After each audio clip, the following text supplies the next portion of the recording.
Welcome to CEDEFOP Virtual Get Together, a webinar series dedicated to showcasing our latest research, policy analysis, key findings. I'm Antonio Ranieri, head of the Department for Vet and Skills at CEDEFOP. This is a truly pivotal time for anyone in Europe focusing on skills and therefore training and learning policy. In March this year, the Union of Skills was launched. In September, we saw the Earning Declaration, which defines the broad policy priorities for education and training for the next 5 years. And right now, we are working on the new VET strategy that will be launched by the European Commission in mid next year.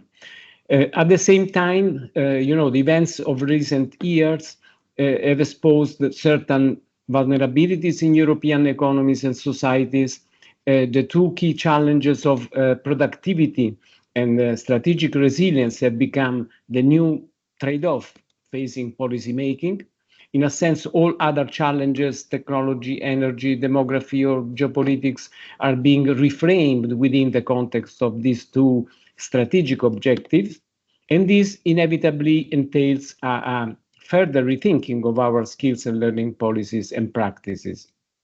Now, despite facing skills shortages and mismatches, investment in adult skills development across the EU remains relatively low. We clearly need more resources, higher participation in training, but we also know that the very nature of learning is changing quite dramatically. The way people work, how work is organized, and therefore what and when, and especially how people need to learn is evolving. Our prior evidence shows that a significant part of the skills challenge we are experiencing in Europe actually lies within organizations, where the full potential of existing staff is often overlooked, so to speak.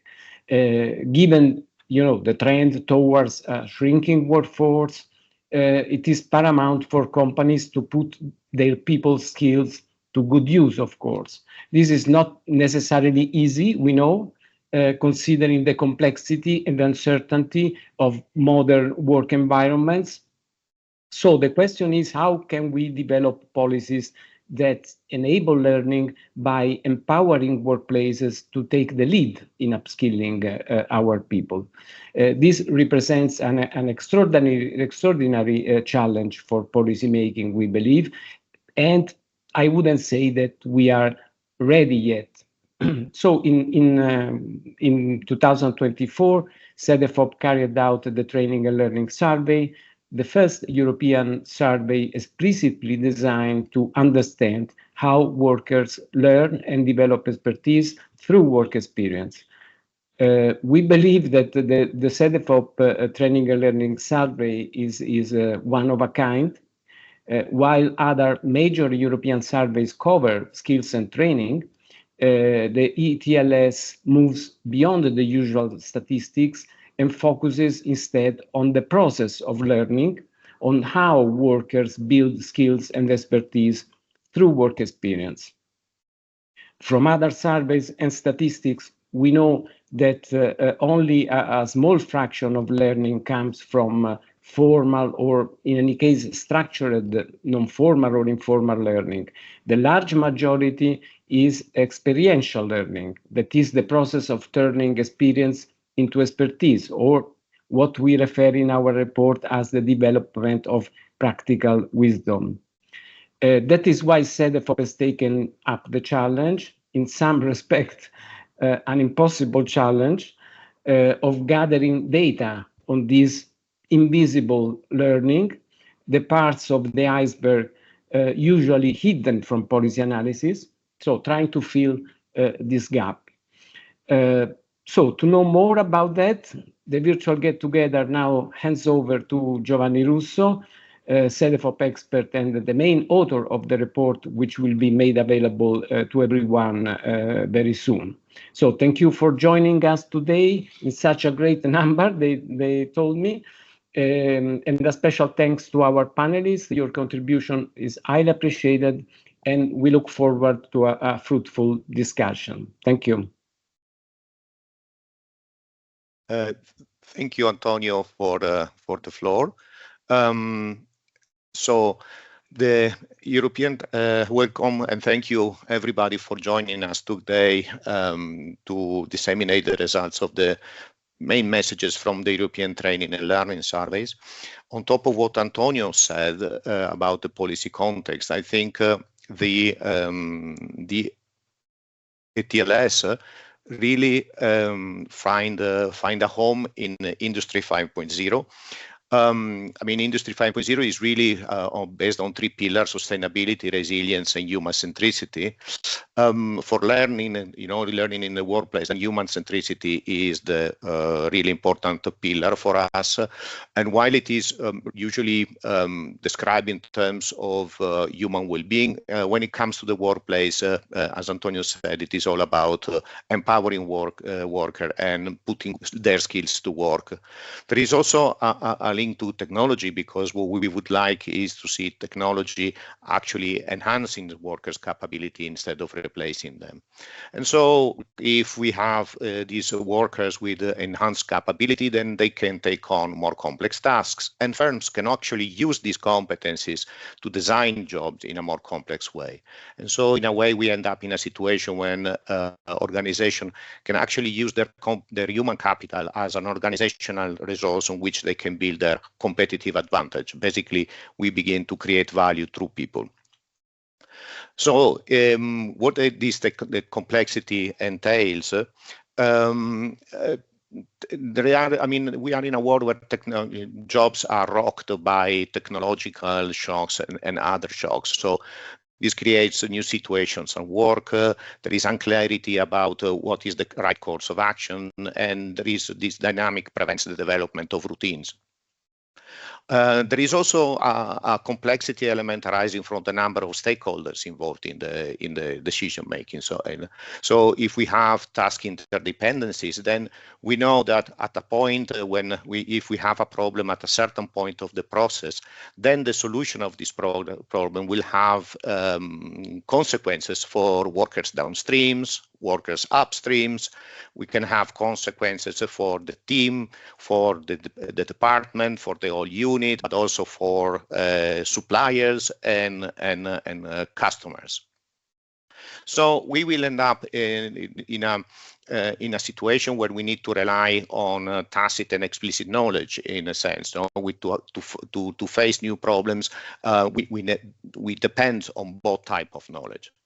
So what kind of skills do we need in this environment? We need skills that can be defined under the hood of what we call practical wisdom. This is one of the Aristotelian virtue, and it is based on three pillars, actually. We have expertise, and expertise is important because it allows workers to recognize specific patterns of signals, and so to identify the problem quickly, or to have selective attention to salient features of what's going on, so that they are not drawn into data or in excessive information, but they can highlight the specific elements that are important for the problem at hand. Now, this expertise allows them to identify the problem, and then we need phronesis, which is the ability to do the right thing. That is, there is a moral component here, and this the development of this course of action implies that the interest of the different stakeholders in the decision making are all considered and taken into consideration while devising the course of actions. And then, of course, there is praxis, which is actually the ability to do things right. So this is the technical ability to implement the course of action that has been devised. So because of all these dynamics, we tend to see that we have a disconnect or a gap between what workers ought to know to tackle a problem and what actually workers may actually know at the moment. And so to fill this gap, we need learning. But we need a learning which is really consistent with the development of practical wisdom. So if on the one hand, now I really simplify matters, but in cognitive science there is this distinction between two types of learning: skill acquisition, which is learning, specific learning, or learning of specific skills, specific knowledge. This is the learning that is studied in the transfer of training literature, so to say. And then there is a broader definition of skill development, which is the one that we like to use, and this is the one that is linked to the development of practical wisdom.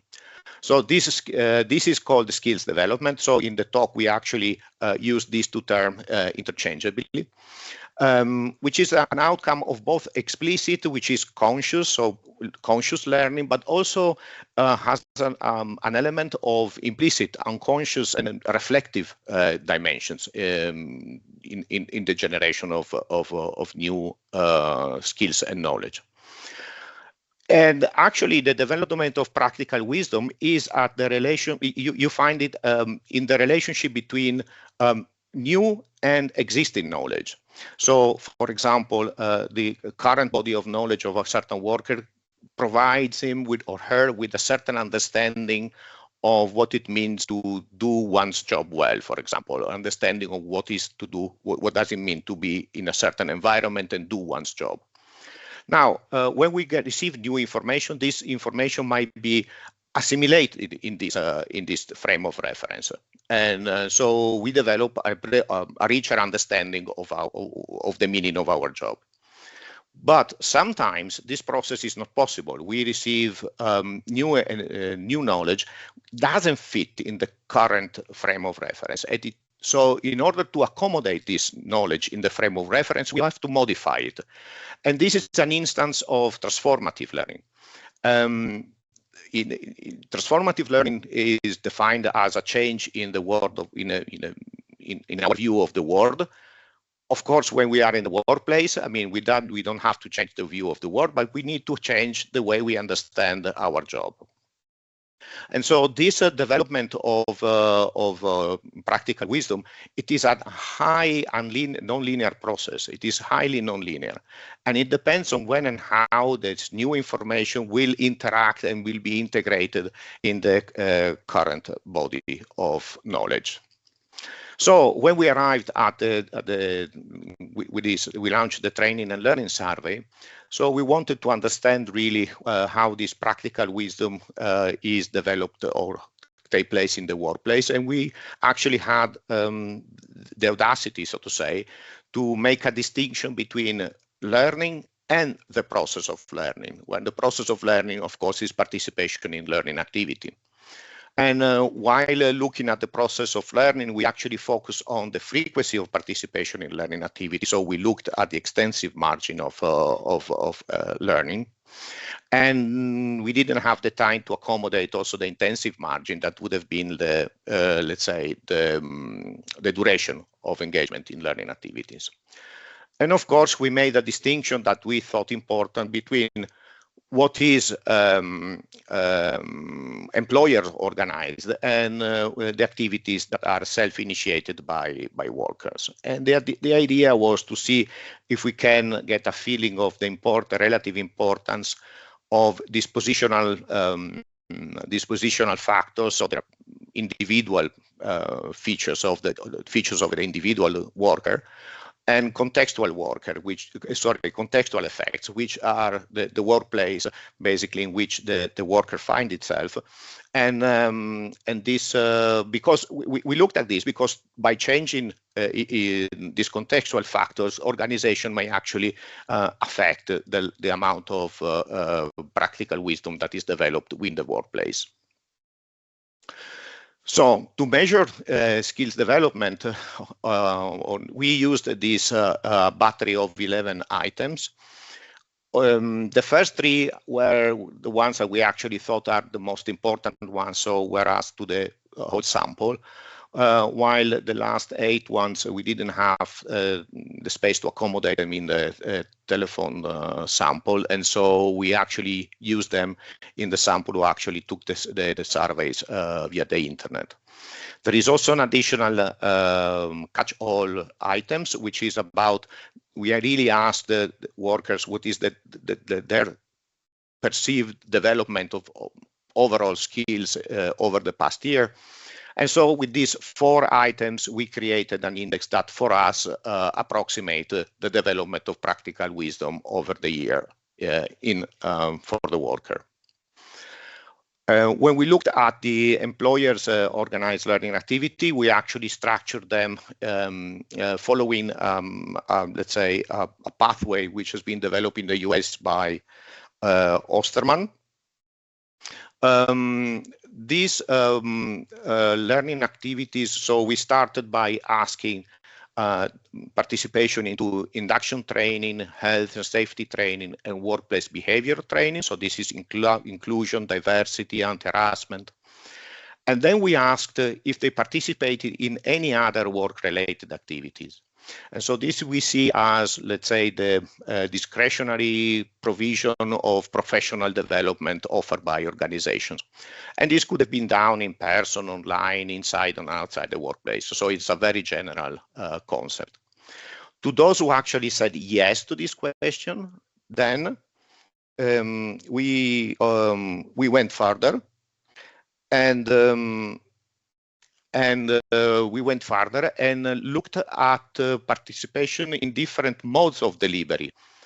So while not doing everyday job tasks, so this would be off-the-job training, but we also looked at on-the-job training. So if the participation was done in the learning activity was done while doing the daily tasks. As far as the participation in self-initiated learning activities, we actually, again, focused on the frequency of participation, but we asked respondents to focus on 3 characteristics. That the learning activity would be related to work, so it is really learning for your work, that is not being organized by the employer, and that was organized on workers' initiatives. And we have this battery of 8 activities that covers more or less all of the formal and informal learning activities. Also, we put together the frequency of participation in both self-initiated and employer-organized learning activity to create an index that would, let's say, approximate the learning effort that has been produced over the year by the worker. So here we come to the results of the first analysis. The dependent variable is the development of practical wisdom. How do we read this graph? The red line here is basically the 0 line. So it means that if one of these segments straddles the 0 line, we mean that this effect is not significant, so we can consider it as 0. Wherever the line, as in this case, doesn't straddle the red line, this segment doesn't straddle the red line, then we can say that the effect is significant, so it's different from 0. And the distance of the dot from the red line tells you something about the strength of this effect, of this association. Okay, so in this specific case, we see that the motivation to learn and the need to develop your work-related skills are the 2 strongest effects associated with the development of practical wisdom in the workplace. In this specific case, we have a rich battery of motivational variable. Here we have the regulation of motivation, so this is what drives the intensity of the motivation. But all these other red dots are also motivational variable, and these are the motives that move people toward the activity of learning. And so because they're all linked to motivation, so even if you see these effects are small, but you also need to link them to this strong main effect that we see here. Then we see that the gap, the need to develop skills is very important, is very strongly associated with the development of practical wisdom at work. And we see that there is a personal element here, but there is also a contextual factor. Here we see the changing job tasks also are associated with relatively strongly with the development of practical wisdom. And then there are two more contextual variables here that are also worth noticing. One is the support for learning, and then is job autonomy. This is a job design feature. So these are both contextual effects. So when we look at the how we can sum up these results, we actually spend some time discussing about motivation, and we realize that the motivation is not let's say a dispositional variable. It's not something that only is a characteristics of the worker. In fact, the intensity of motivation and drive can be internally and externally regulated. So it could be autonomous in the sense that this is something that person does for intrinsic interest, for personal interest. No, this is the intrinsic motivation that we heard sometimes. But it can also be because the value is corresponding to one activities are also very much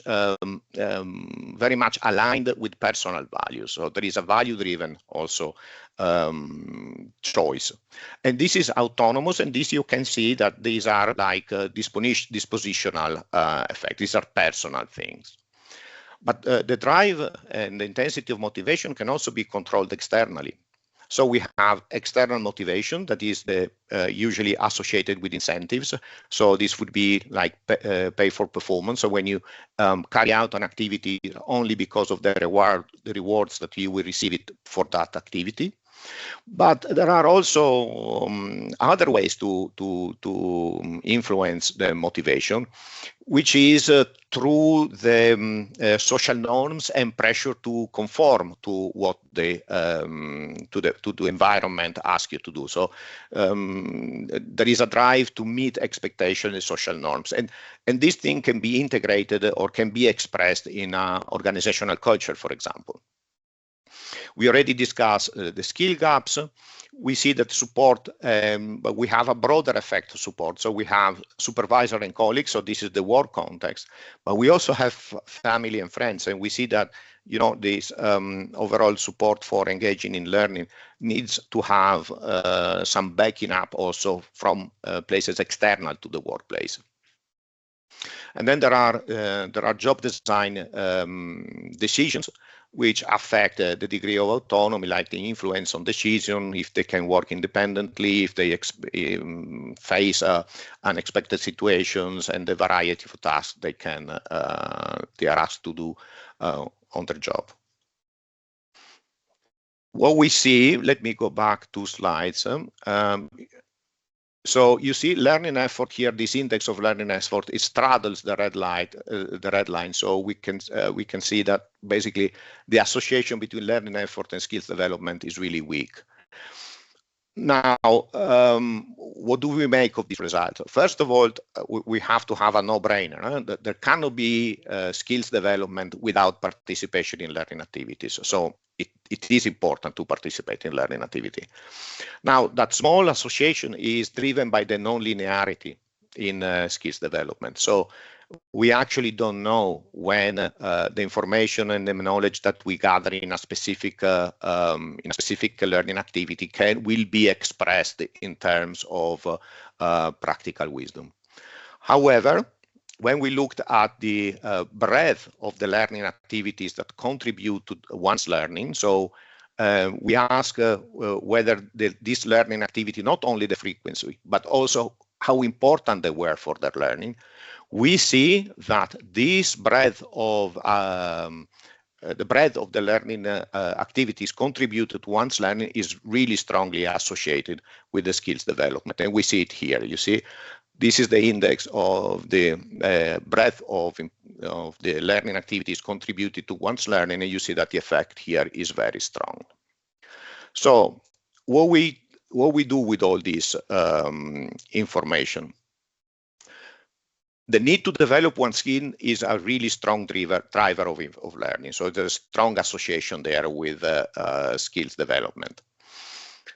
And while the frequency of participation in learning activity is only distally, so there is a distant relationship with the development of practical wisdom, we see that the breadth of the experience is really strongly associated with the development of skill, with practical wisdom. We can see that the learning culture plays a very crucial role. We have job design element, we have support for learning, but we also have this social norm that sustain motivation to engage in learning. Some of this motivation is autonomous, so it is controlled by the individual, but some is controlled by the contextual features, and we can take them, trace this control social norm to the learning culture. We also have additional variable, which is the motives. If one has a motive to participate in learning because to show his ability, we have a small positive effect. When this is to avoid engaging in activity, to avoid to show poor performance, then we have a negative effect. But a contextual focus on performance usually distract workers from learning. And with this, I finish, and I thank you for your patience.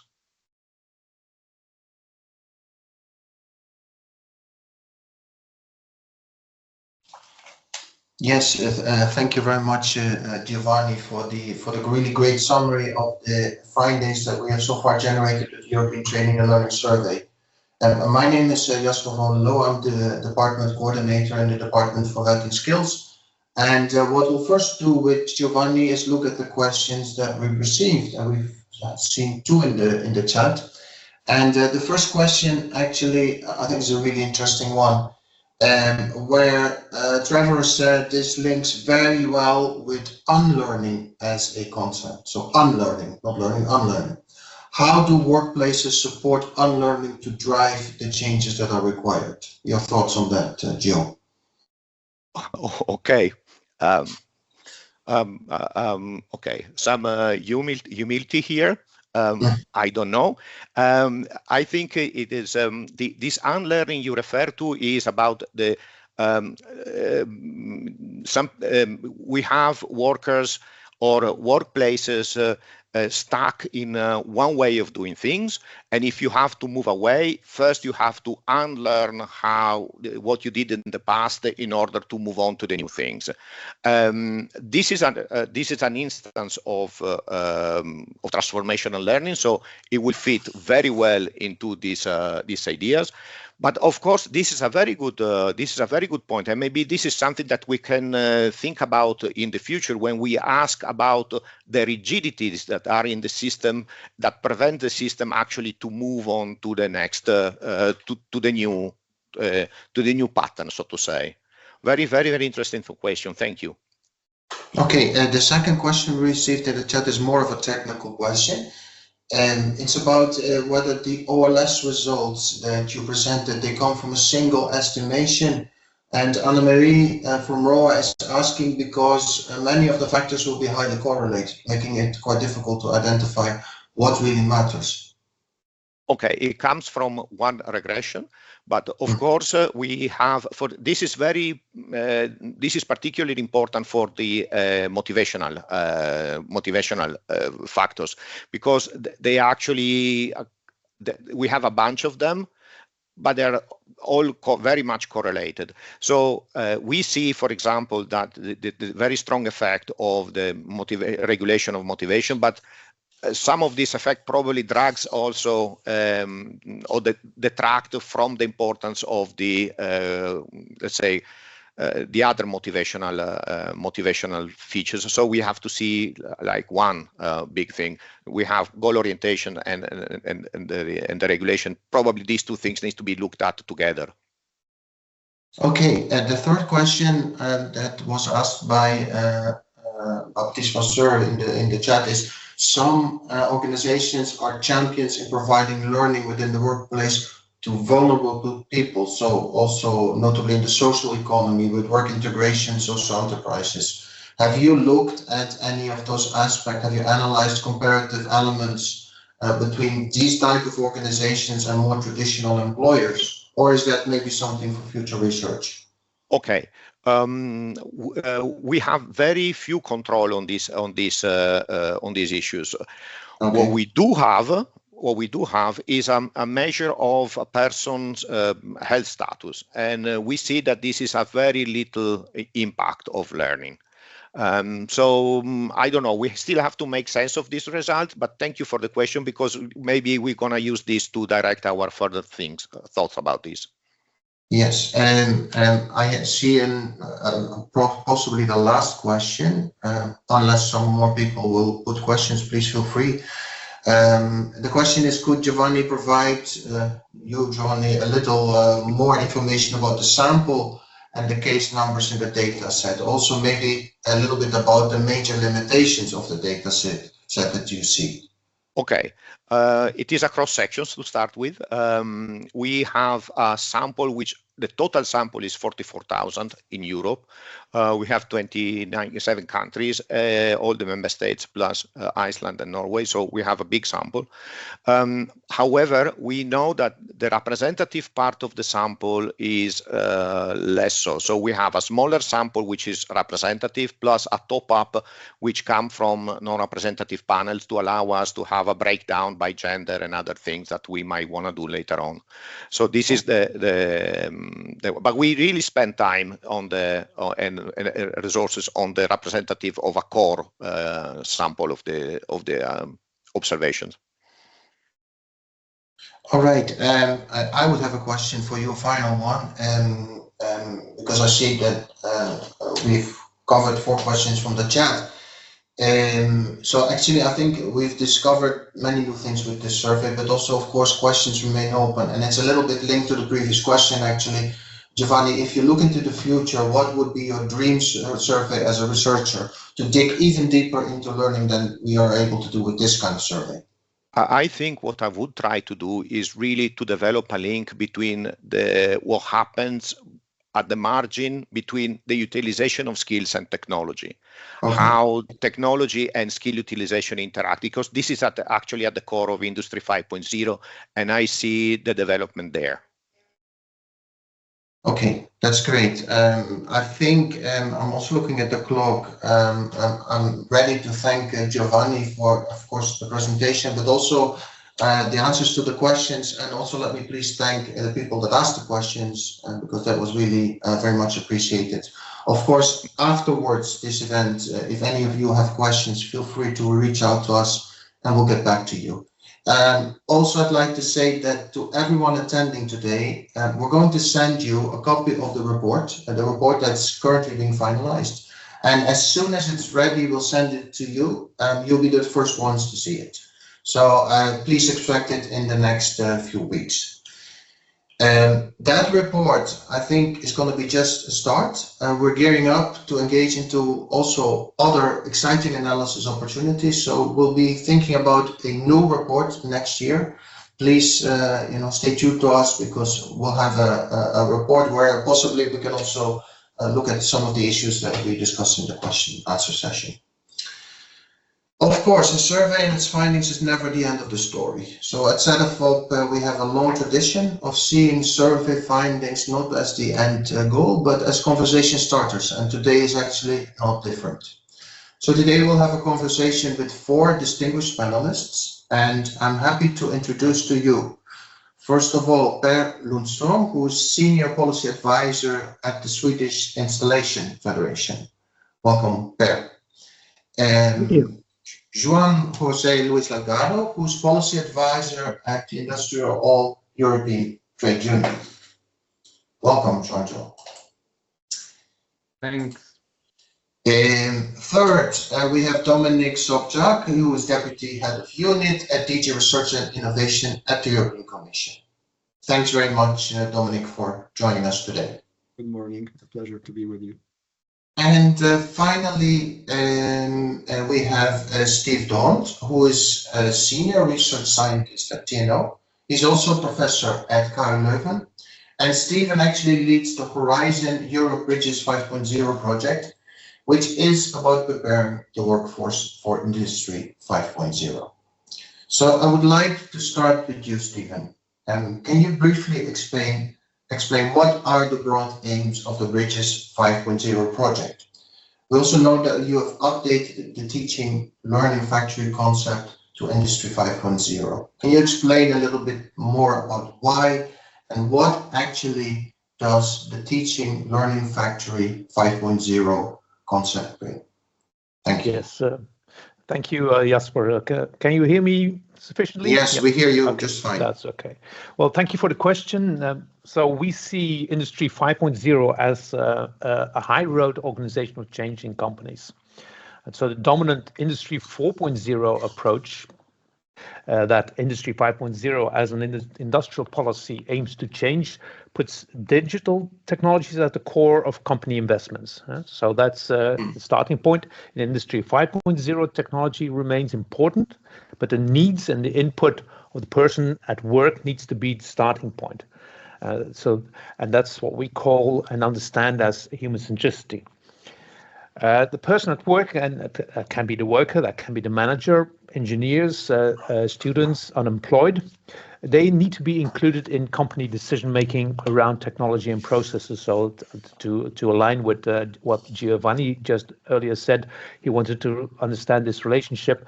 That's core for our project. And in the Bridges 5.0 project, we're trying to understand what such Industry 5.0 workforce skills of these four target groups can be. And the target groups, I just explained, workers, managers, students, and unemployed. Within the project, we're using several research approaches and to understand these skills and skills development. So we're looking at major survey data. We do not have the results. They will be there next year. Learning from vacancy information. We have the results. We have very interesting elements, and maybe if there are questions about that, I can enlighten you on that. And then learning from existing training interventions, so the teaching and learning factory. And we're also working with stakeholders and companies in the process to create a platform Industry 5.0 on workforce skills. But when looking at the organizational level, we're focusing on two existing training interventions. So the training factory. This is a practice-driven retraining of workers and manager or other persons, and it's focused on developing training by solving real company problems. So that's the training factory. And the learning factory is more focused on schools, on training environments. It's focused on technologies. So having students understand them and having these students implement them in real organizational settings. So there are two different approaches here. I'm going to focus more on the training factory because I think that's the one most interesting here. And the reality is that if you look at research on this, there's not really that much known about these interventions. So in our project, we're trying to understand that. We're trying to also augment them with Industry 5.0 values. So two short examples. The first is that we have this robotics developer working with us, and they are helping shipyard companies to introduce welding robots. And so that will be a typical Industry 4.0 solution, having these robots come in there and take over the jobs. But in this case, these robots are not meant to replace the welders, but to be used by these welders as a new tool to reduce their high economic demands. So these welders will work in the most difficult positions. So this is the problem, how to give the welder the control of these robots. And so we've defined a training situation and come to a solution with these welders. The second is a semicon company. And if you ever seen computer chips production, you know there are a lot of steps in making these computer chips. And here the company wants to integrate several of these production steps and reduce the number of silos which existed in this company. So if you have all these production steps and there's always one worker responsible for one step, for another step, and those things, and there's little communication and there's a lot of technology that drives it. And here they wanted an organizational change in which these workers working in silos are then responsible for a number of production steps. And together with these operators, the training needs have been defined. The training has been developed and implemented. So these workers, they required trainings into new skills for logistics. They wanted to understand what factory physics really was. Also, what kind of communication patterns would exist and how they need to do that, and apply all this in the training situation in the company itself. We'll have these results. We have them already, but we'll share them from the beginning of next year. Thank you very much, Stephen. I think fascinating also the explanation of the two cases that you mentioned. I take away the integration and the overcoming of silo thinking as really tangible ways to do things differently. I think the next speaker we can really connect well to this because it's going to be a question for Bar. You work with the Swedish Installation Federation, also with Europe On, which is the European Electrical Contractors Association. So in Europe, there are about 420,000 contractors, electrical installation and contracting companies, and they are really in the front lines of making green and digital transition a reality. They're often, of course, SMEs, small and medium-sized enterprises. So Bar, is learning culture and fostering learning motivation beyond what is needed because of rapid technological change a reality in the companies you interact with? Well, I would say so. And to just give a brief background, I used to work for the municipality of Stockholm, but also for the National Education Administration. And what surprised me when I entered this sector 11 years ago was the level of learning culture and also the level of language used in order to solve problems. So I was very happy both to listen to Giovanni and to Antonio, because this is sort of the mission I have in life, to understand real life learning, informal learning, and try to structure that a little bit better. And looking at my member companies, but also looking at other countries' contractors, the everyday life is to solve problems and learn new technology and to develop new relations with both customers and other contractors. So that's really the core of the learning process. What I think this CEDEFOP study adds is also sort of a better formal understanding of the informal learning.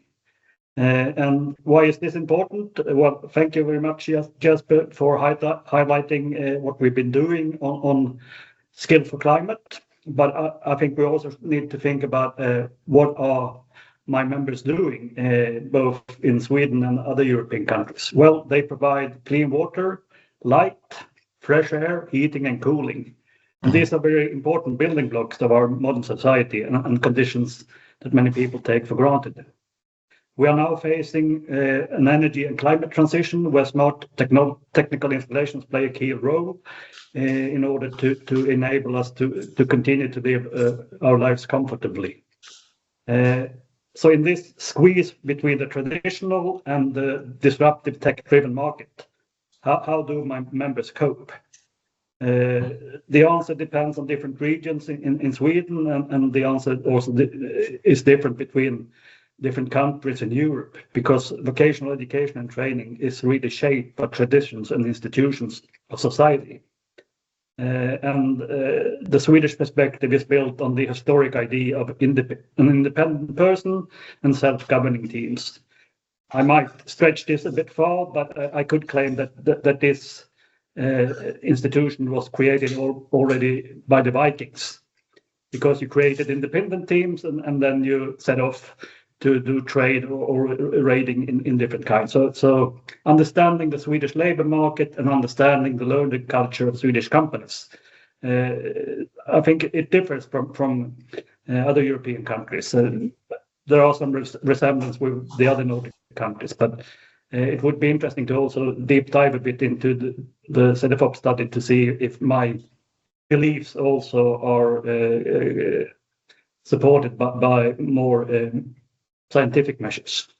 One important feature that you need to understand about Sweden is also that adult education is open both for complementing failed grades from upper secondary school and to make a transition for young people. Maybe they study social sciences or economics and struggle to find a job. Then you can do a training to become an electrician or an HVAC installer. And that is an option that many young people use. But I would also like to highlight what was mentioned by Giovanni, that the context where you live in is also something that creates conditions for learning. And myself, I grew up in a society where you were supposed to be able to build your own house and service and maintain your own vehicle, preferably before 20. And trying to understand what kind of learning cultures that our young people experience today, I think is really crucial. Instead of focusing on formal learning, which should also make studies of what young people learn in everyday life. And since I'm sort of claiming there's a tradition in Sweden when it comes to learning, this has also been a part of the social agreements between the social partners. You could claim that this started already in 1938. And since the beginning of the 90s, we have also developed a market-driven system for higher vet. And 3 years ago, we also launched a transition reform in Sweden, negotiated by the social partners and funded by the state. So each individual on the labor market is allowed to take 44 weeks off and get up to 80% of the salary with a roof of 2,000 euros per month. So there's really a strong incentive for the individual to enhance their capabilities on the labor market. And when you look at Eurostat, Swedish companies really stand out as companies investing most in reskilling and upskilling. But the crucial question is, are we then shielded? And I think no, because the disruptive forces that we are experiencing right now are too strong. But I think that one feature of the Swedish labor market is that we strive to create a compromise between employers and unions in different sectors. And we also have this strong tradition to solve the problems together. And my hope is that we can create a kind of a new public-private partnership, because you need to understand that some learning has to be done within schools, within safe environments, and other kind of learnings has to be learned at the school. And to also further strengthen this, we have, as the Swedish Installation Federation, created agreements with a couple of universities. And first out was Luleå University up north. We started this collaboration in 2024, and now we have created short trainings, 1 week, which you can do up to 8 weeks, so you can combine it with work. And we also managed to finance our own first researcher looking at business and skills development in everyday life for the installer. I think I'll stop here. Thank you. Sure, thanks very much, Par. I think fascinating you're describing the different tools that you have, social dialogue, but also incentives and also different ways that your federation itself is undertaking to really open up access to training for large groups of people. I think Sweden is a well-known example also in the context of Europe for this model where social dialogue, agreement, consensus really supports the development of workers. Now, of course, we know that that's not the case everywhere. In some other countries, the situation is very different. In some sectors that are maybe less high tech, the situation is difficult. In some occupations, we have low quality working conditions. So the message is it's not the same everywhere. And I would like to go to Joan, Jose or Luis and ask him from the perspective of trade unions, why do you think it's difficult to more generally open up learning opportunities for workers and to make learning cultures that we also heard Giovanni talk about a reality at scale, what would you see as the most important challenges? Yes, good morning, Jasper. And again, thanks a lot for inviting unions for this panel. It's very much related to our work on just transition, because without the correct skills, there will not be just transition for workers. My name is Juan José Luis Delgado. I'm from Industrial Europe, the Federation of European trade unions for the industry. We are recognized social partners, and we work in the heavily energy-intensive industries. So we are actually representing the workers in those sectors, dealing with the big part of the transformation, also dealing with the wave of deindustrialization that Europe is now facing. First of all, I want to say that actually we are now in a national strike in Belgium, in a general strike in Brussels. Well, in all Belgium, especially because of the cuts of the government when it comes also to training provision. So that is also important to know that we are very much following that. On the question that you gave me, I have three first ideas. The first one is the importance of training during working hours. We have been talking a lot about incentives, and one of the biggest challenges, as the colleague Giovanni said in his intervention, was actually to motivate workers to go to training. We have been advocating for a long time for the right to training during working hours and cost-free for workers. So that's actually one of the incentives that could be very much important for workers. The second issue is that the recognition is essential and is not being given in all the sectors and in all the countries. That it really changed from one country to another. The Nordics with the Eastern European countries changed very much. The training has to lead to a recognition of new skills and qualification, but that also has to be translated into a benefit for workers going to training. There should be a requalification when it comes to pay, when it comes to working conditions. There should be this requalification. It's also a part of giving those incentives for workers. You were talking also about the Union of Skills, Jasper and Giovanni, you were talking about the Union of Skills. There is one provision there that is called a Skills Portability Initiative, that is to facilitate the recognition between different member states, the skills of one worker when it moves from one country to another. For us, this is important, but what is even more important is to recognize and validate the skills that you have in one economical sector, in one industrial sector, into another industrial sector, because now our workers are moving from energy-intensive industries, for example, steel or chemicals. They may be moving to circular economy solutions. There are some skills transferability given from one sector to another that are not being recognized, because many times also the skills are only recognized at sectoral level, at company level. We need also those skills to move it to another sector. So recognition and validation between member states, but also between sectors, so we can actually drive into these transitions. And then the other problem is that many companies still training is perceived as a cost. Even if sometimes when companies have money or they have good results, anyway, they are afraid of sending workers into training because of the workload may be affected of the work, because maybe the new skills may lead them to find another job, or they don't find the money to finance it. So actually, we struggle also because there is this lifelong learning training strategy in several companies, and this is very much key for us.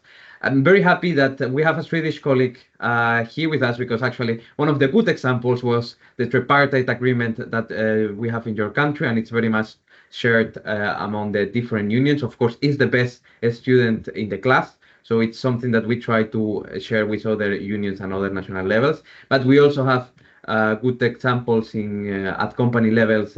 We are making this big project called Trireme, which is actually putting together best practices from different companies in vocational educational training, but also in long life learning. And we are now gathering, in the process of gathering, several examples. And well, I know some companies like Siemens are really much working on lifelong learning strategies. So yeah, that's from my side. Thanks very much, Sandro. I think you mentioned very important points. I take away the cost consideration. I think also what is important is to keep in mind is that in international research, when we look at companies that train and that have, let's say, good human HR processes, they actually perform better than companies that do not. So actually, there is empirical evidence clearly showing that these things matter, but they matter not only for workers' working conditions and workers' quality job, but they also matter for productivity, and they matter for profitability of companies. That's very important. Skills portability is also a very important set of priority. Rightly so, you pointed towards the need to also look within countries what's possible and where are still the bottlenecks. We see interesting initiatives, I think, also in the qualifications area, where micro-credentials in some cases can be a way to ensure that whatever a learner is learning in a particular job can also be transferred or taken along to another job or to another sector, to another employer. Thanks very much. We turn to Dominic, and I would like to ask you the question of DG Research as the trailblazer of the Industry 5.0 concept in the European Union. So it can become, the Industry 5.0 can become a roadmap for human-centric research and innovation ecosystem development that can guide the actions of not only the EU, but also member states and stakeholders. Maybe you could illustrate with a few components of the roadmap how human centricity puts skills and workers' empowerment and involvement in decision making at the core of organizational success. Dominic, the floor is yours.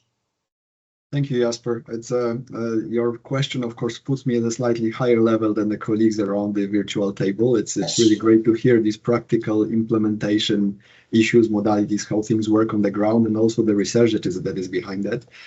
Now, I would like to have a quick look back into the history, although we will not go back to the Vikings.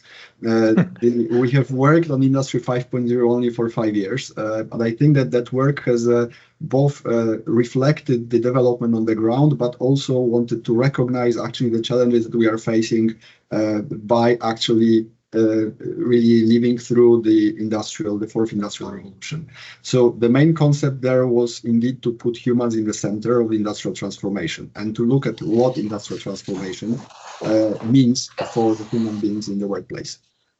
So over these 5 years, we first had some conceptual work that we did with experts, with industrial leaders, with stakeholders, for example, through the roundtable on Industry 5.0. But then in 2023, we were ready to move a bit more to implementation and uptake. So as you probably know, and many of our colleagues there in the workshop know as well, we have launched the Industry 5.0 community of practice that right now has more than 320 stakeholders. It really brings together the community that is willing to work on the ground in practical terms on implementing the 5.0 principles.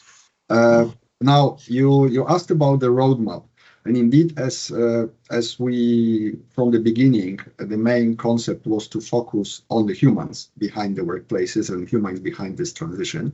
We did develop and published in late 2024, actually as part of our work on the European research area, what we called an industrial technology roadmap on human-centric research and innovation applied mostly to the manufacturing sector, but I think it's applicable much broader than the manufacturing sector itself. And it sets out actually a number of recommendations and concrete steps to put human centricity at the heart of industrial transformation at the level of companies. So there are main 5 dimensions of the roadmap: education and skills, learning capacity of organizations, human centricity technology development, standard certifications, and also procurement, and finally knowledge sharing, open innovation and testing facilities. So all of them have a number of practical recommendations of what you can actually do, what you can implement at company level to progress along these 5 dimensions and actually to achieve an organizational success. I will not go into the details of these 5 dimensions. The roadmap is available online, so everyone is welcome to have a look. But you asked me to illustrate a little bit with examples of what it can actually mean. So I prepared a couple of examples. For example, if you look at participatory decision making, what companies can do is, for example, to set up co-design workshops where different types of employees working in different jobs in a company can actually be brought together to jointly think about how to improve the workplace, how to modify workstations, how to place the machines, how to design the artificial intelligence tools, for example, so that they can serve better everyone working in the environment. And that actually has several advantages. First of all, the solutions are more relevant. But second of all, you also create a buy-in. You create a certain understanding of what is happening and the feeling of ownership by the people involved. Second, we could think about skills, foresight, and training ecosystem. What kind of specific initiatives or actions can be developed there to help.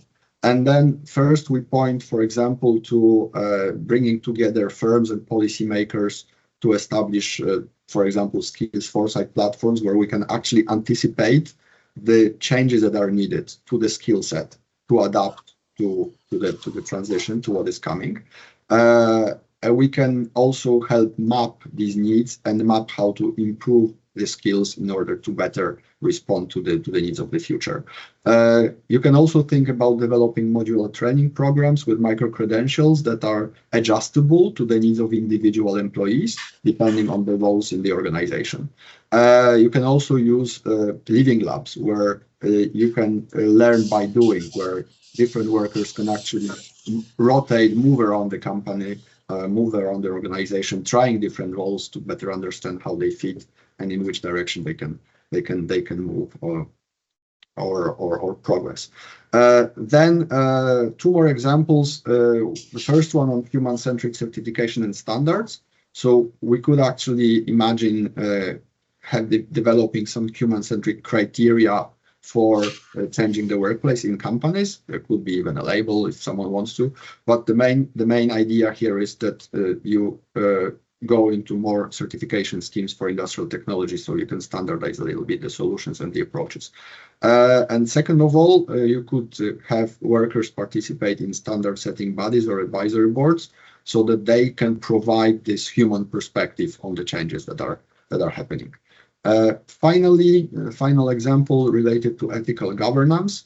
So you could have a company set up innovation and ethics councils, for example, at company level with representatives of different types of employees, so that they could guide the deployment of new technologies, of AI or other digital technologies, or guide changes in the workplace.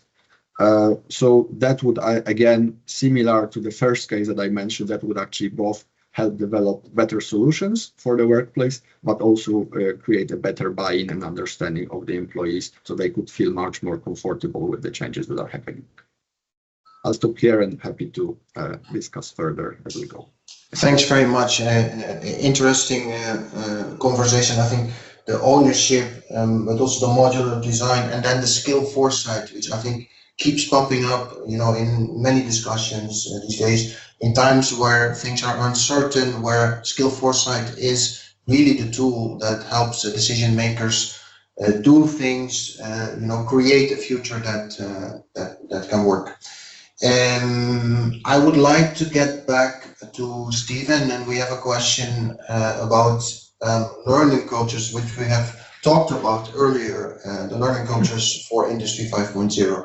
Now, in your experience, what are the main challenges managers and organizations face during the implementation of actions that by their nature could fit into Industry 5.0? Yes, thank you, Jasper, for this question.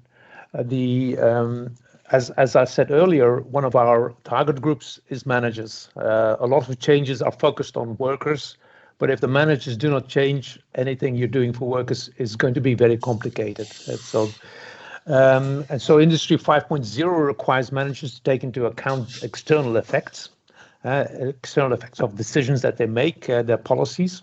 And in this context, it's companies need to understand the impacts of any decision they have on the environment, on the resilience of supply chains, on how to deal with the production situation.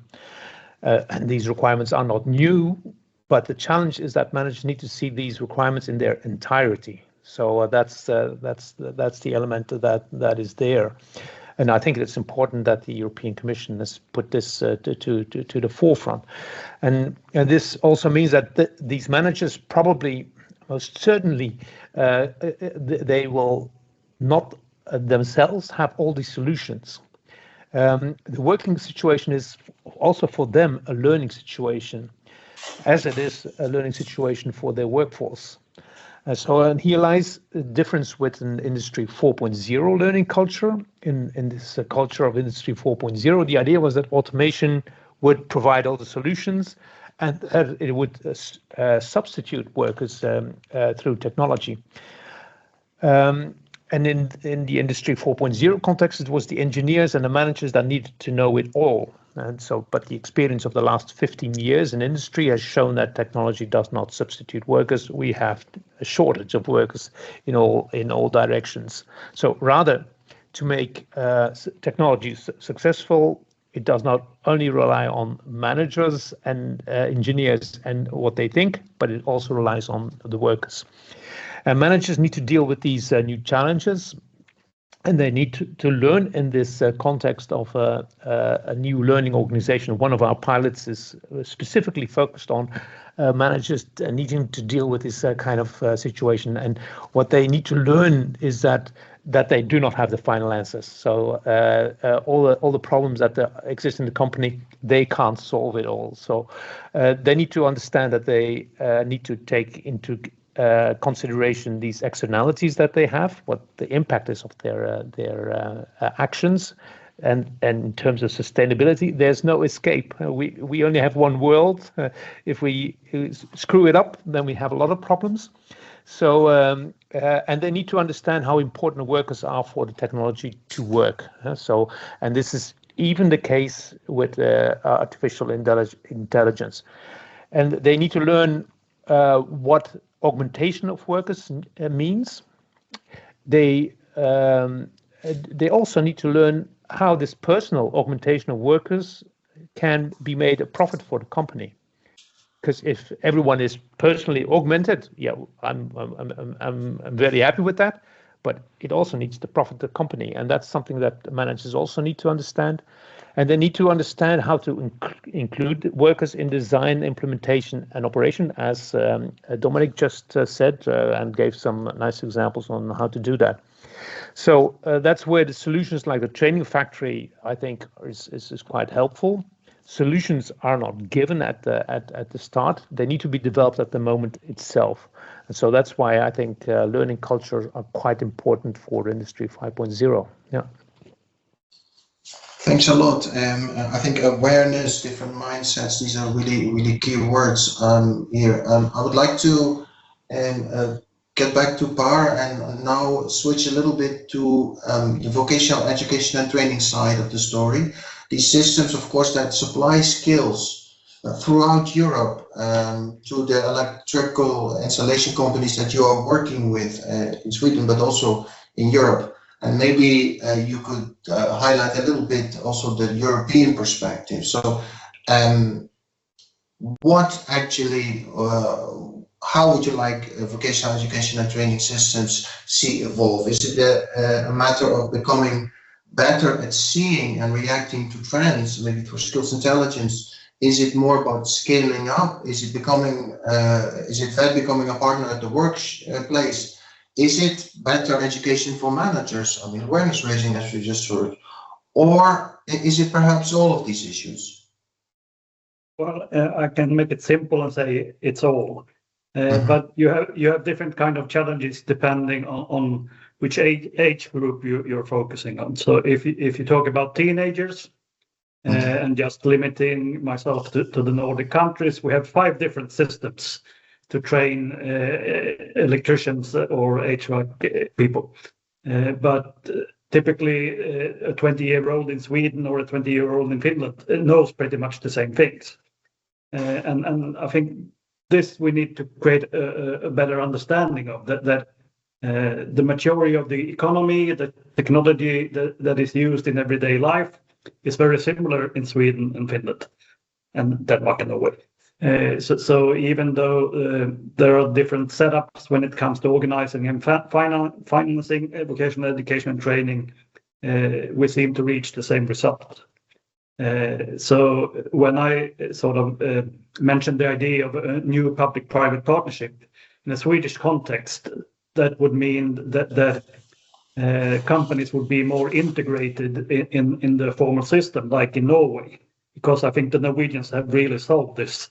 They have a 2+2 model, and they have sort of a transition office, quality assuring what people learn at the workplace. When you look at all the people, it's much more individual driven, and it's also much more of an investment. If you go to adult education or higher ed, or if you take a course at university, you want to have some kind of payoff. And that's also a bit of the idea by our Swedish transition reform, that we need to find a system where risk and cost is shared fairly equally between individual, company, and the society. But there again, I can also look towards Denmark and see that they also have done something right in this aspect. So you have different solutions, but you need to find a reasonable balance between risks and cost for the individual, for the company, and for the state. And this will look different throughout Europe, but we can certainly learn from each other.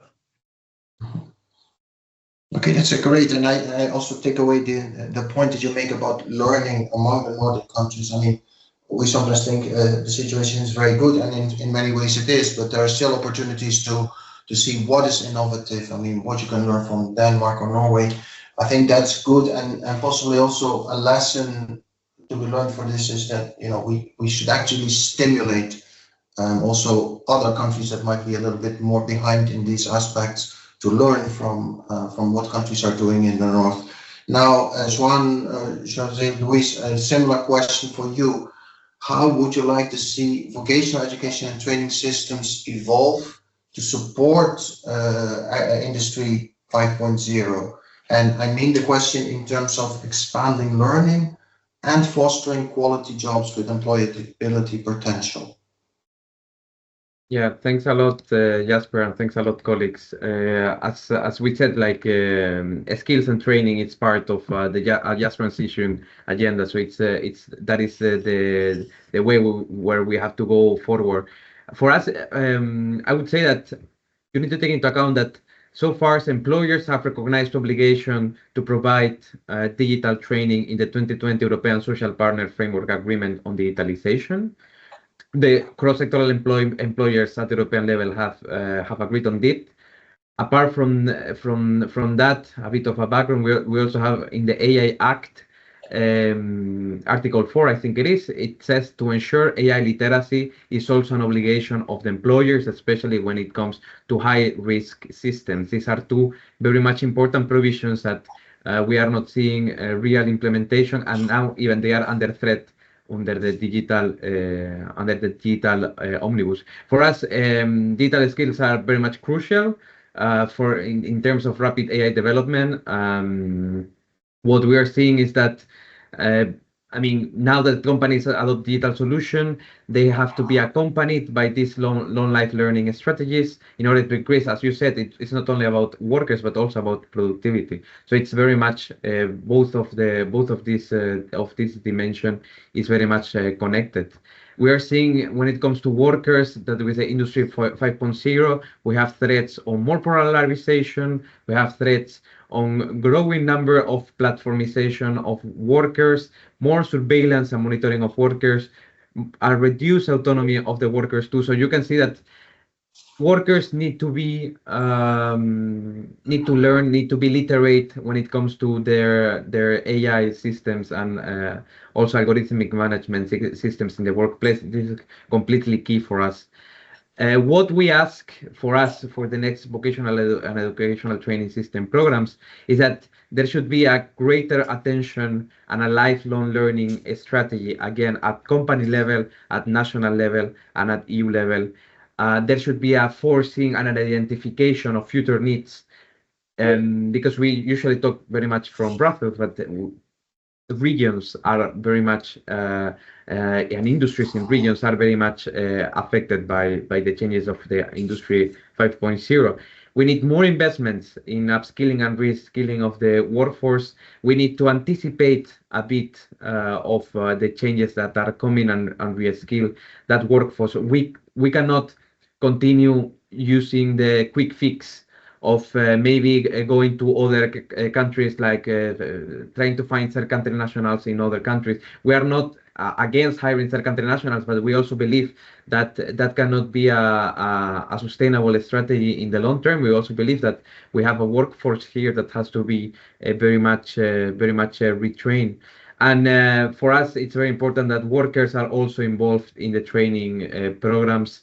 To know, I mean, they many times they have the expertise on what they are doing, so they need also to be involved on the designing of these training programs. If we want it to succeed, they also need to accept and to negotiate this training program with management. And as I said, right to training as the cornerstone of our trade union strategy.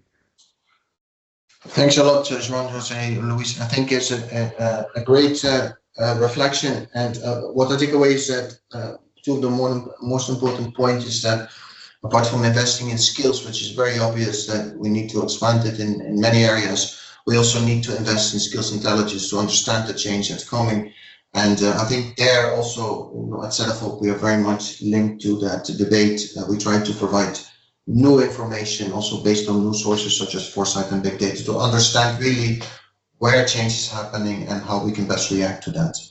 And a final question we have for Dominique, and I think this is more of an outlook question, which I think links very well to what you said before. So actually, it's about how we can reconcile the development and implementation of Industry 5.0, but also the EU's employment ambitions and flagship initiatives such as the Union of Skills, with the fact that now machines and AI are displacing tasks. And what would you see as the next steps for Industry 5.0 in such a context?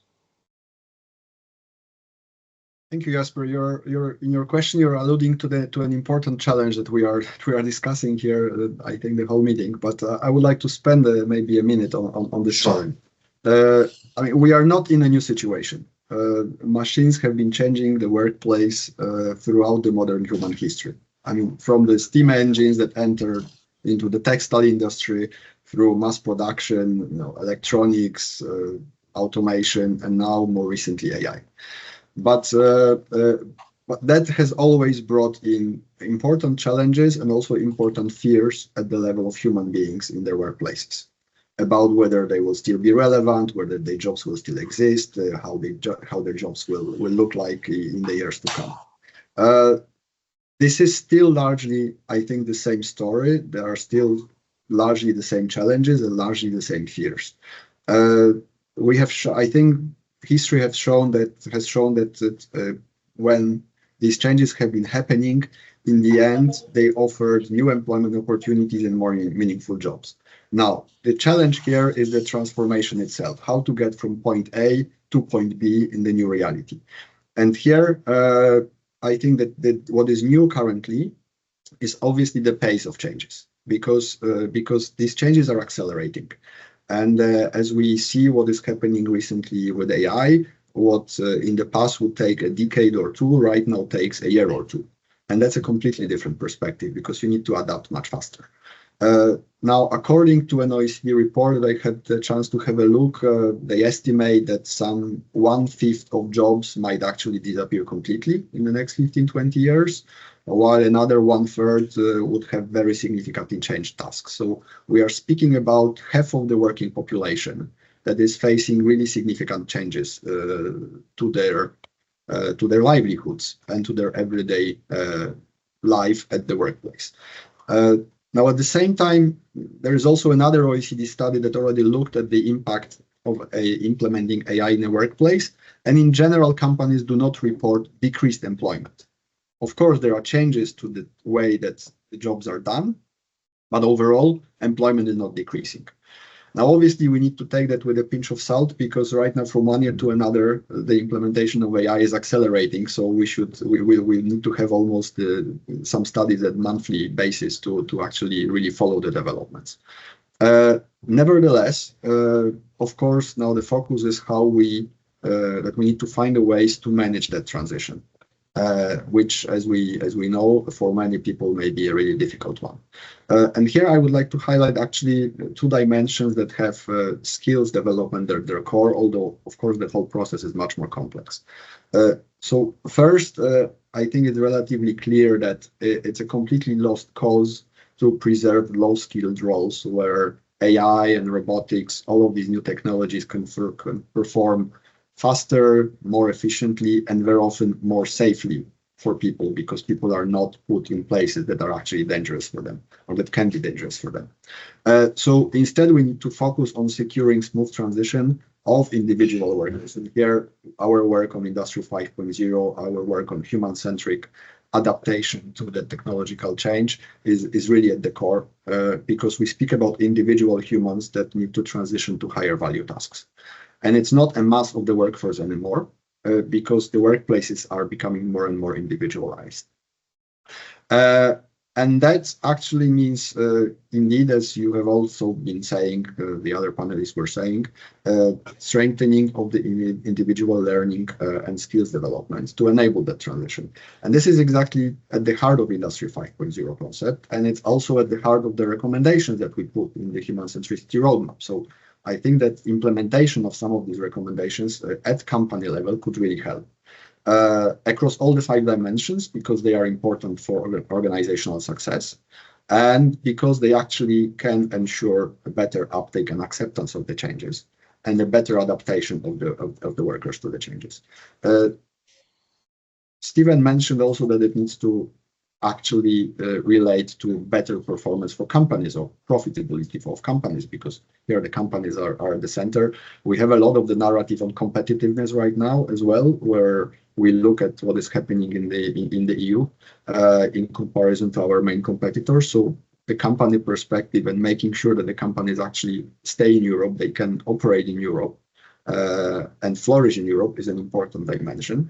So it's not trivial that implementation of the recommendations that we put in the roadmap can actually lead to higher productivity and also quality of the products and services that the companies provide, but also quality of the workplaces that they can offer.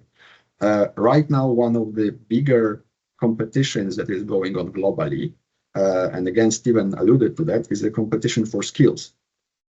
We have shortages of skills. We have shortages of experts in many areas. So the competitive advantage also for Europe can be our workforce, our people that are highly educated. We have the best education systems, basically. Looking regionally, we have the best education systems. We have the most educated people probably in the world from many macro regions. So these are our competitive advantages, and we need to take profit from this also when we design and support the transformation that is currently ongoing. Here also the Union of Skills can of course come in quite helpfully. There are a number of initiatives that are put forward in the Union for Skills, like scaling up micro-credentials, dual vocational training, or creating regional pacts between industry, social partners, and educational institutions, supporting SMEs also to diagnose skill shortages, to provide reskilling vouchers, because sometimes for small companies in particular, investing in people may be difficult because they might not have the financial means to do that effectively. So all these initiatives, I think, can help. And then the second issue that I would like to refer to, which would be very short, and I liked very much actually that Per spoke a lot about the young people. Because I really think that right now, for all the people that are on the labor market, throughout our lives, I will speak globally about us, throughout our lives, we have been experiencing some change at some level and at some pace. Still, these changes over our lives were quite fast, much faster than among our parents or our grandparents, etc. But the young generation right now that only thinks about going on the labor market in 5 to 10 years, they are faced with a situation where they really don't know, and it's sometimes hard to imagine, how their jobs will look like. Okay, in some sectors, they will not change much. But in many other sectors, very often creative sectors, knowledge-based sectors, those that provided high added value and good, interesting jobs over the years, it's a very big question mark. So we need to ensure that our educational systems can actually prepare the young generation to face this change, to be flexible, to be able to adapt, provide them with a more comprehensive and universal set of skills that will help them actually exist within a fast-changing labor market, rather than providing very specific skills that may be outdated within a year or two before they even go out of university. So this is, I think, the second element that I would like to bring. One is focusing obviously on the people that are on the market because they are facing this transformation, they are living through this transformation, but also focusing really on young people to look into how they can find their way in the future when they start their adult lives. Thank you. Thank you very much. And I think great you end with the responsibility that we should have also for young people in a completely changed world. Now, we have one question in the chat I think we have room for. And the question is as follows, and I would leave it up to you to see who would like to react. So the examples today highlight how organizations can become more human-centric by giving employees more flexibility, choice, and responsibility. Now, the asker of the question is saying some research suggests that these initiatives can also shift more burden and accountability onto workers, increasing psychosocial demands. So how is well-being accounted for in these initiatives, and how do we actually ensure that human centricity itself does not unintentionally become another demand placed on employees? Per, I see you put your hands up, please. Well, when you look at leadership and when you look at creating conditions for learning, trust is sort of the basis. Mm-hmm. So I would say that most of my business leaders put a lot of trust in their coworkers, and they also create conditions to learn together. So that's sort of the typical culture on the Swedish workplace. Thank you. Okay, and Stephen, your thoughts? Yes, I think there's a misunderstanding here. One of the things is that you need to create and give workers more autonomy to decide on the situation. Of course, if you create an environment where they need to take this responsibility, this may be seen as a demand.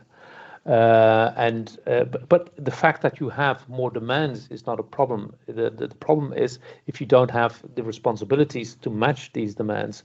And so human centricity is in the core concept designed and needs to be developed in such a way that this balance is there.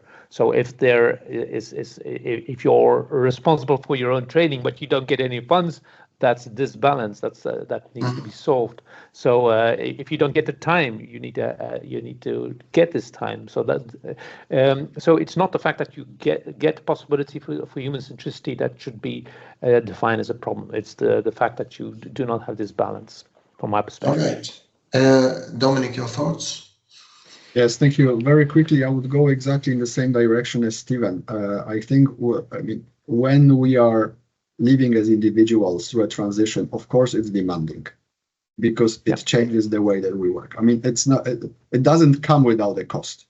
Now, at the same time, of course, we need to, the challenges, and this is what we are focusing actually on with our work on Industry 5.0 on human centricity, is to ensure that we create the conditions both at the level of policy, but also at the level of individual companies, to enable that transition, to empower the workers to actually think positively and look into the future, and so that they feel that they have the proper space and they have the proper time and resource to actually adapt and develop the skills that they need for the future.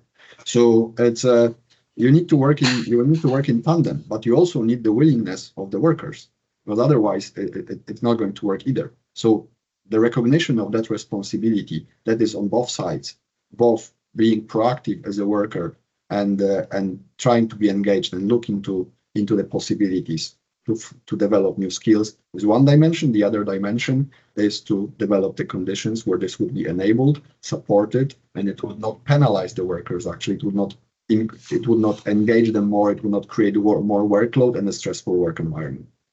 Joanjo, your quick reaction, please. Very quickly, I mean, completely agree with Dominic. Incentives also, it's important for the worker and the fact that they should not be penalized. I also think that there is a new game changer roles coming into the market, and one of these game changer roles could be just transition officers, could be skills intelligence officers in big companies. There are many, one of the projects that we participate in Industrial Europe is skills for energy intensive industry. It's really touch upon this profile in all the different sectors facing out or dealing with different climate policies. So that I think it's also important to know. Thanks a lot. And I think I'm looking at the clock, we've basically reached the time we have for this virtual get together. I would like to have 3 concluding points. I think, from the presentation that Giovanni did, and also from the discussion, I think the future of, what I would take away from this event is that the future of work and learning, we can make the choices we make actually matter. And I think also what the evidence shows is that to make sensible choices, we need really to dig deeper into the black box of learning and expand our understanding of what supports learning and what puts a brake on it. And I think the survey we presented gives us nice new ideas, but that's only a start. We have much more work to do. What I think also more generally today's discussion showed is that we can start, of course, with tools and instruments, but at some point we also need to move to higher level cultures and mindsets, so higher level principles that really make a difference. In closing, I would like to thank all speakers, Giovanni, Stephen, Par, Joanjo, and Dominic. A big thank you also to my set of colleagues working behind the scenes to make this event a success, Zografia, Christina, Caroline, and our support colleagues in IT.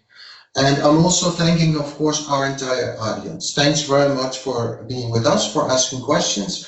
And as promised, the ETLS report will be coming your way in one of the next few weeks. Now, before you leave, please take a moment to fill in our evaluation form. It takes just 1 minute, it's very short.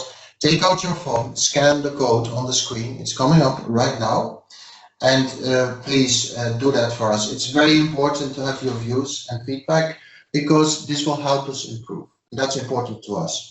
Thank you very much. There it is. There is this, the QR code. You can also subscribe to our newsletter to receive information about all type of work in your inbox. It's right there on the screen. Finally, links will be in the chat about the evaluation form, but also about our next virtual get-together, which is already next week on Tuesday, the 2nd of December. This will be a joint virtual event with our sister agency Eurofund in Dublin, and we will be discussing digitalization in small and medium-sized enterprises, SMEs, and we will also celebrate the 2 agencies' 50th anniversaries. More information you find in the chat and also via our social media channels. We hope that many of you could join that event. With that, I would like to close this virtual get-together from all of us at Sedefop and Thessaloniki, Greece. Thanks everyone for being with us and have a good rest of the day. Bye-bye.